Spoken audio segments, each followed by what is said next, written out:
If you want to sell more books, pay attention to this video. I'm going to show you how to use photographs to sell more books, especially if you sell books that are in the fiction sorts of categories, not your popular fiction like Stephen King and all of that, but the specialty books, the books that usually bring a lot more money than those mass trade hardbacks and paperbacks written by Lee Child and all of those guys. There are things you can do with your camera, your pictures, to sell more books. The reason this works is buyers generally don't read very much, which is ironic, right? They're looking to buy a book, and yet they don't really read all that much overall. I'm talking about reading eBay listings. A lot of buyers just search, find one, click, and buy. They look through a few pictures. They don't spend a lot of time looking at the description or the condition. They pretty much just look at pictures and think I want this. I don't know. Go to the next one. Maybe I want this. I don't know. Go to the next one. Maybe this book is helpful for what I'm looking for. Maybe not. If they would just read the description that we all write, they would know more about the book they're about to buy, but often they can't even find the description. Have you ever on a cell phone on the eBay app tried to find the full description of anything lately?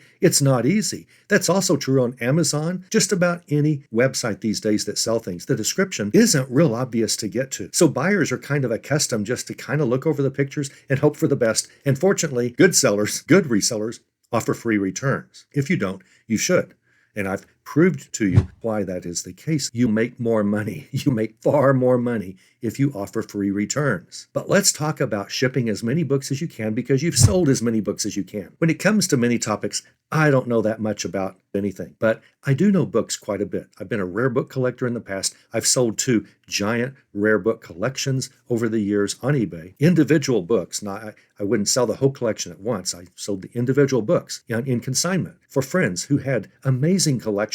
I've also written a few books. If you wonder what these are book covers. And I know that you can't see them very well. They're not very clear, but there are so many books here. I mean, I can't make them any bigger. There'd be no room. These are a sample of all the books I have written. I've written a lot of books, mostly about computers and things like that. All of the big name brand publishers, McGraw-Hill, all of those published all of my books on computers and Windows. And I've written a few health books, things like that. I've published several books. I published books with my publishing company for other authors, and I have ghostwritten several books for other people and published them. So I know books. And I'm about to show you a trick on how to sell books faster on eBay. And all it takes is your camera. So let's move. Oh, by the way, I'm writing a new book right now. It's all about falling down the stairs. It's sort of a step-by-step guide. So there's that. The trick to selling more books is knowing that readers either can't find descriptions or they just don't take the time to do so, even if they're taking a chance. I don't really know if this book is exactly what I want, but I'll just add it to the mix. I'll order it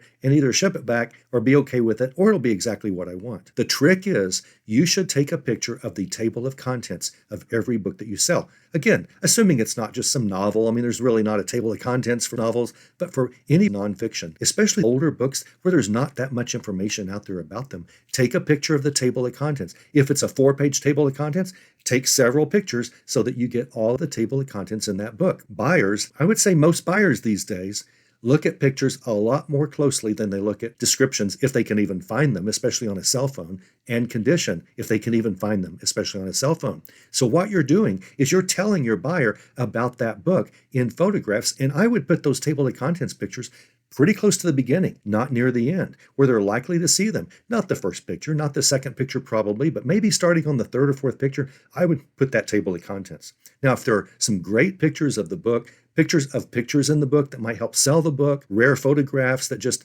haven't really been released because it's an old 1804 book that isn't published anymore. I don't even know if they published pictures in 1804 books. But I'm just saying there might be some important pictures that you put before the table of contents. For instance, if the author signed or inscribed the book, I would put that very early in the pictures, probably the second picture after this first hero picture. The hero picture is the first picture in every listing, the one that should have a white background, in spite of all the arguments that you give me. Now, eBay will put a slightly gray background over a picture behind a picture that has a perfectly white background. eBay wants that perfectly white background so they can do things like this without messing up the look of the picture. And the reason eBay puts a light gray background over all of our hero pictures, if it has a white background, is otherwise this book will just be floating in air. You see, kind of floating, it just looks kind of weird. If I were to show you this picture with a white background, if eBay were to keep the picture with the white background that we send, this sort of looks odd. So even though you do white backgrounds, if you care about selling as much as you can,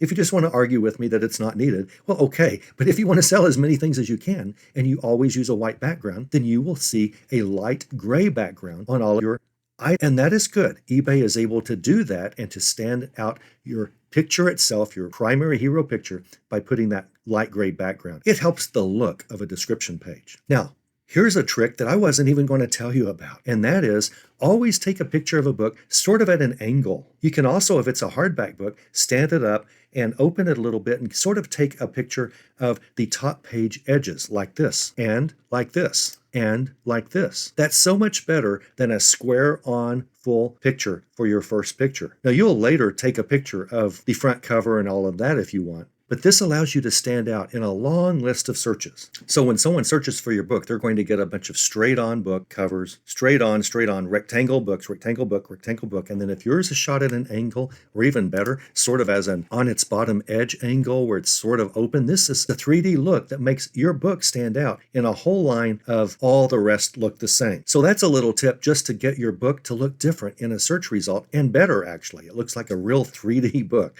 It just has a better overall look. It grabs the potential buyer's eye in a long list of square books, rectangular, straight-on books. This angled photo really helps your item stand out in a nice way. But what I want you to start doing is, again, take a picture of the table of contents, because buyers who don't read the description, they can at least look at the picture of the table of contents. Many of them will do that. Now, here's a book I'm selling. The second picture is a page where the two brothers signed the book. I felt that was more important than the table of contents, to have a signed book and to show the autographs. If they had written an inscription to some reader, I would have put that also. In this case, that's more important than the table of contents. But right after that, the third picture, I put the table of contents. Now, it's not a very detailed table of contents like a lot of nonfiction books are, but it tells the reader exactly what subjects, what types of things this book covers. Now, they can then look through my pictures.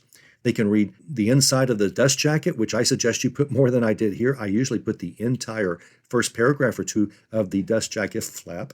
I also like this sort of a picture so they can see the price has not been clipped from the dust jacket. If it's a collectible book, you don't want that price clipped. A lot of gift givers will ruin the value of a book by giving someone a book for Christmas or a birthday, and they will cut off the price. It's nice to show this image here so they can see the condition of the actual cover boards. That's what you call these, not book covers, but cover boards. All the book covers is fine. They can sort of see the spine, and they can see the inside dust jacket flap is not clipped, as they say. My next picture, just images from the book, the back cover. Sometimes the back cover will have information they want to read. I'll put that pretty high up in the list of pictures. Then just more internal pictures. I'll put a copyright page somewhere where they can see if it's the first printing, first edition, what year it was printed, and all of that. I'll then continue and just put pictures from the books. Now, why do I put so many pictures? It's because the more pictures you put in a listing, the higher you rank in eBay search results. Do you just want one picture and you don't want to rank high? That's fine. If you don't want to sell a lot of books, don't take a lot of pictures of the books that you sell. It's no skin off my back.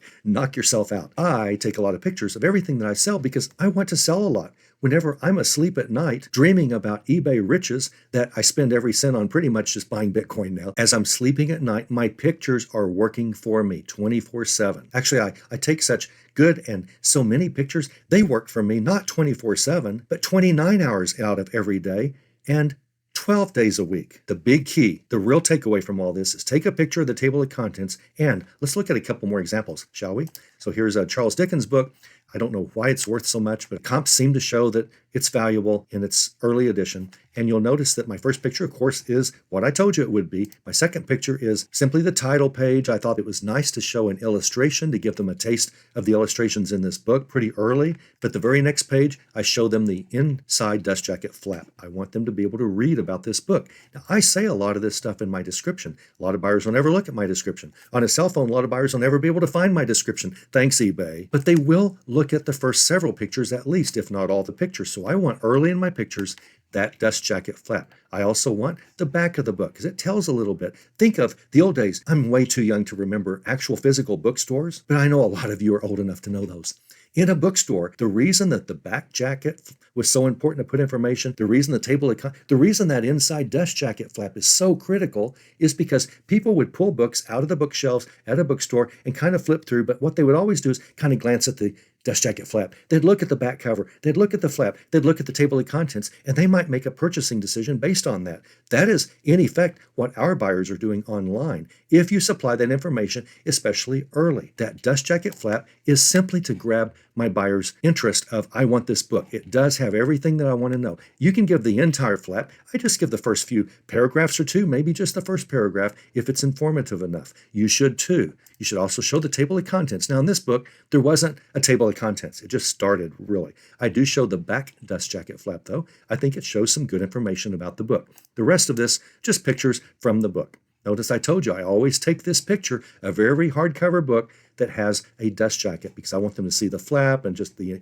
interior book. I want them to see what the cover boards look like. Title page is important for collectors who want to know if it's a first printing or not. This happens to be a third printing. I know that because the first number shown is a 3, by the way. That's critical. It's a first edition, possibly, of this Thomas Nelson book, but it's a third printing, and I know that because of this 3, and a collector will want to know that. And I just show stuff from the book. And a few more pictures. Why do I show so many pictures? Pictures sell. 1 or 2 more examples. Here's a hardcover book without a dust jacket. The second picture I show is the complete table of contents. And then I show images from the book, and I show samples of the text and the copyright page. If there's any chart or an illustration, I like to put those fairly early. Even if there aren't many of those, I like to show a picture of the cover boards, as I told you earlier, even if there's not a dust jacket. And I tell the preface. Why is the preface important? It is there for the same reason the table of contents and the book jacket is there. It's originally there to sell the book to someone who's flipping through books at a bookstore. Well, that's what your buyer's doing. Your buyer's going to be able to read a preface of your book. You should put that pretty early if there is one. If there's an introduction, put the first page or the first paragraph pretty early in your pictures. I mean, good grief. I put so many pictures in books. You'd think I would just sell a lot of them. And I do. One more book. This is kind of an art book. This is a very valuable book. This has a clear dust jacket or clear plastic protecting jacket, actually. Sort of like a library will have, but not exactly. And so I show my typical slanted 3D-like picture as my first hero picture. The next picture, the author inscribed something to the person who owns the book. I think that was far more important than the table of contents because a collector wants to see the autograph right away. It adds value to a book. The third picture I show is the table of contents. This is not a very detailed table of contents. It only has 7 entries in it, but it tells the buyer what the book's about, sort of. Lasting impressions, town, grove, golf, best walks, competing, links linked to the game, the ladies who play golf, links across the water, international golf courses, and so on. I then show more. This is a picture of the pictures inside the book. And it's saying, Arnold Palmer has a picture here, and Tom Watson. All these famous golfers have pictures of them doing something at St. Andrew's Course, which was the place golf was invented over in Scotland. I've actually been to this course before. Haven't played on it, but I've been to this golf course. And then I show pictures. Here's another signature of the author. The author inscribed something to the buyer or whoever and also signed the book at the bottom of what is probably the title page. So I go ahead and show if the author, him or herself, has done something in the book, you want to show that everywhere it appears. Notice now I show a combine. This was the inscription. This was the author's.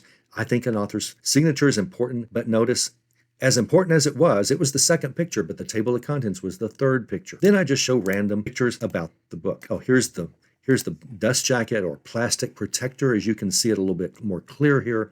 It's not a traditional, but I still do my standard picture of opening the front jacket or front plastic protector and showing what the book itself looks like outside its plastic protector so they get a better idea of the actual interior book itself. What kind of shape is this thing in? More pictures, more copyright information, first edition, that's what you want on this book for sure, and just more and more pictures. Why so many pictures? Pictures sell. Why do pictures sell? Because the more pictures you have, the higher eBay puts you in the search engine. My very last picture is often more of a straight-on shot of the book without a white background. See, this is the very last picture in all of my pictures. The very first picture is the one that's kind of 3D with a white background. Bottom line, you're going to sell more books, especially collectible nonfiction types of books, if you tell your reader what general information is in the book. Not all readers know exactly what they're getting or what they want. The table of contents will often tell them. Here's a book of mine with a 2-page table of contents. So I show the first page of the table of contents and I show the second page of the table of contents. If this